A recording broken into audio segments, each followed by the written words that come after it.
Good morning to this birthday snow day exciting edition of coffee.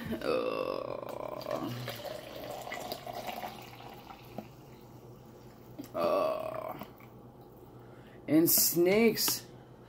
Awesome. My cell phone is telling me that Camp Keenan is actually recording videos right now, and I'm totally super excited. Also, like, I've got my subscribe on Brian Barkcheck and everybody else. The guy who is actually the Midwest, the guy who actually does the lists, the 5 lists of the cool things and stuff like that. Anyway, coffee and snakes. Oh, that's hot. It's been so cold here, so obviously my mouth is all burnt off. Let's go and grab somebody. I just fed yesterday, so the majority of the kids are not easily accessible, or I don't handle my snakes for at least 3 days, just to make sure that they're okay with it. If you have to handle something and you just fed, try to allow at least 24 hours.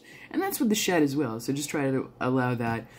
I'm gonna go and get the snake, because I'm so slow today because of the Arctic blast. I'll be right back. I am back. So I decided to brush my teeth. You can't really tell. And it has been so dry. I'm sorry, I've got a split lip. But that happens to me pretty regularly.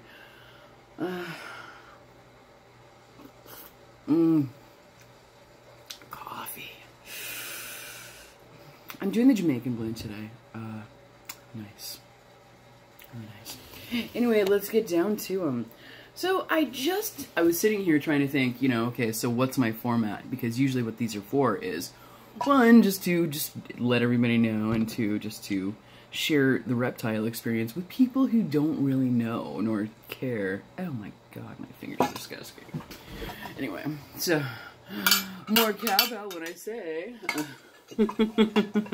It's really just, I love having this time, this 5 minutes or whatever, to try to just talk and try to practice and try to get things done. And just kind of work on that synapsis and everything about it. So, thank you. This one is actually in a couple days, it's my birthday. I'm gonna be 23 again. I don't look bad. I'll just be 23 forever. Hey, first of all, my 23rd year was good, and then it was also bad. Really, really bad. So I'm just gonna reclaim my 23rd year for the rest of my life. Let's get down to snakes. We're already 3 minutes in. Thank you so much for joining me as I sit here and blah, blah, blah. Anyway, so like I said, so I'm getting back to where I was before, because I'm not gonna try to trail through my stories like I usually do and leave off, some missing ends and stuff. But what I was thinking right before I turned on, unpaused the camera, was the only snake that I have who's currently ready and available on the 3rd day after feeding 2 small pinkies is this little guy, our little McBitey. And I was thinking about it, so this is where I come into the story again. ×3, I'll finish it this time. And I'm start thinking about Shakespearean quotes and stuff like that. And then I started thinking about Chaucer. And then I started thinking about Joffrey. What? Yeah, I know. I've still got 2 months before, my life is over and I'm just as sad as everybody else who loves Game of Thrones. And so, with that, since he is definitely a Joffrey kind of a personality right now. Come here, baby. Goodness.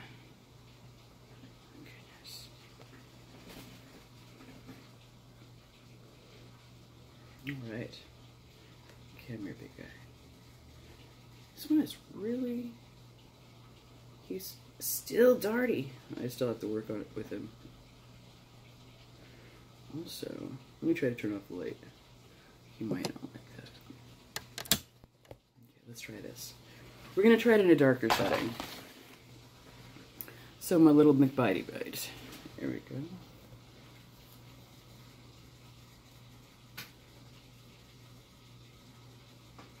Hey, handy guy. Oh.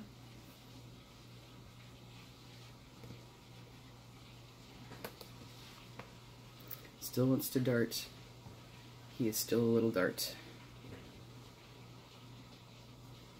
Oh, oh, oh.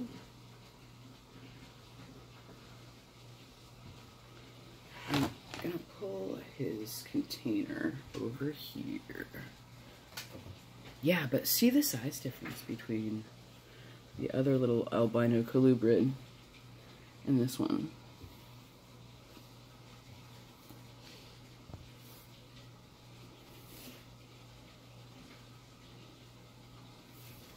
Don't go in there. Oh.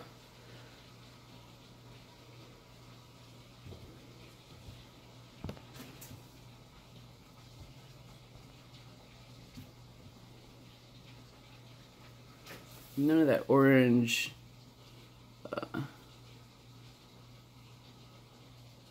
stripey on the face like the other one does. Candycorn Milksnake. These just started showing up in 2019, or 2018 rather.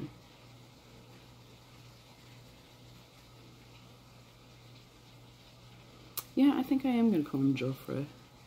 Joffrey. But I do like Chaucer, as in Joffrey Chaucer, and not the... I don't say that name in my house. Game of Thrones people. Oh.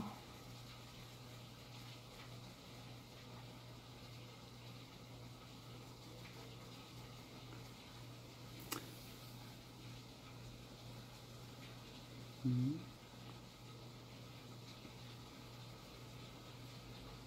So he hasn't bit, but he was a little bit testy.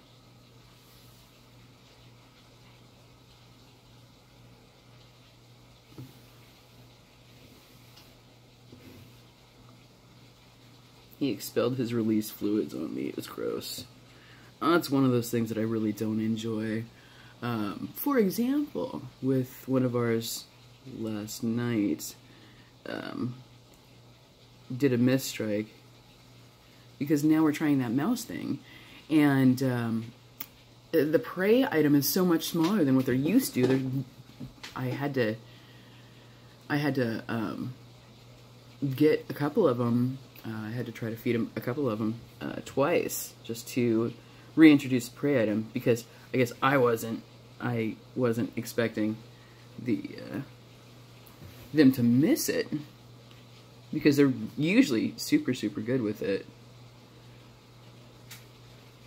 And so I had to take the little boop, and I had the tongs, and so I took there were the white tip tongs, and I took just the smallest, narrowest little edge, and she had a piece of bark stuck in her mouth, and I had to get it out.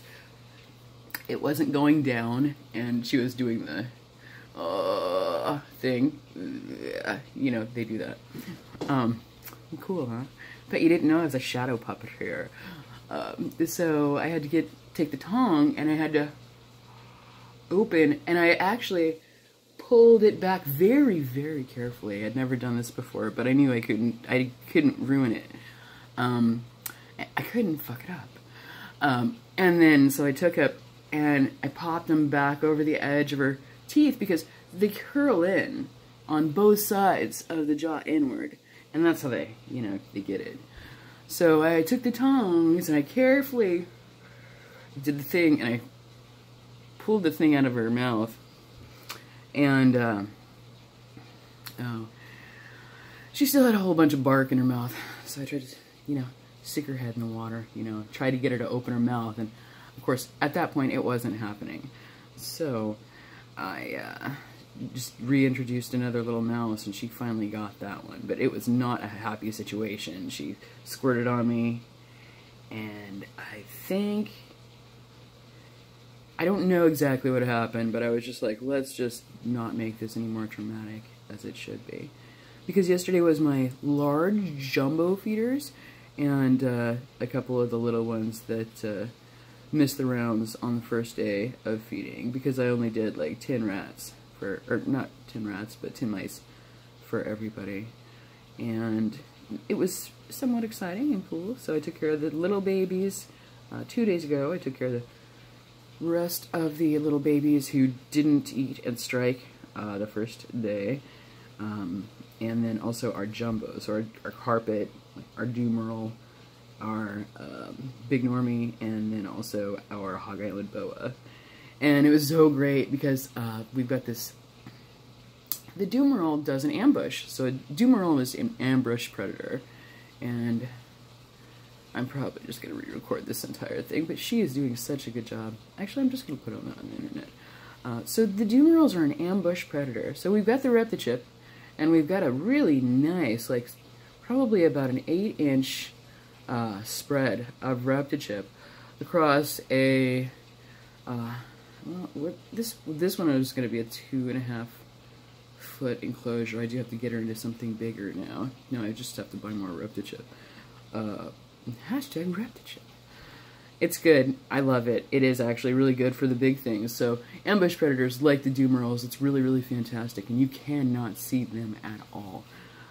So they stick just their little nose out. So this is what you see, you know. So you just basically see this much, and then what you do is you have to like wave the prey around the creature, and when she strikes. I should have got it on camera because it was just so fantastic. And it was just like, strike and coil, wrap, wrap, wrap. It was so good. So good. I love it when she comes out from ambush. And I was like, woo, you know, like what I do. But yeah. This one seems to be chilling out. No trying to jump out of my hands or anything. Beautiful. Perhaps turning the light off did work to our advantage on this one. But yeah, I love feeding. Feeding day is always really fun, extremely dynamic.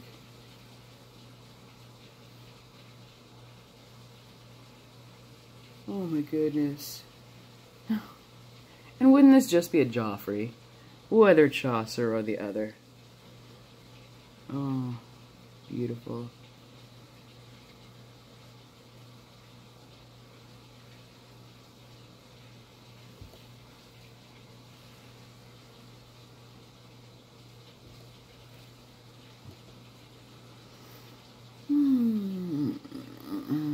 That wraps up this awesome snowy day edition.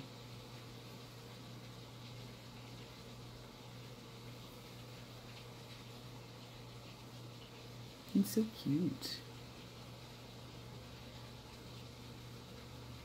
But you all know how long it's taken for me to actually hold this snake for 13 minutes without it freaking out. Really, to be fair, it's only been 10.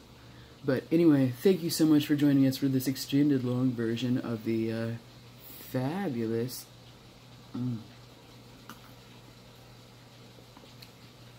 tiny Candycorn Milksnake edition.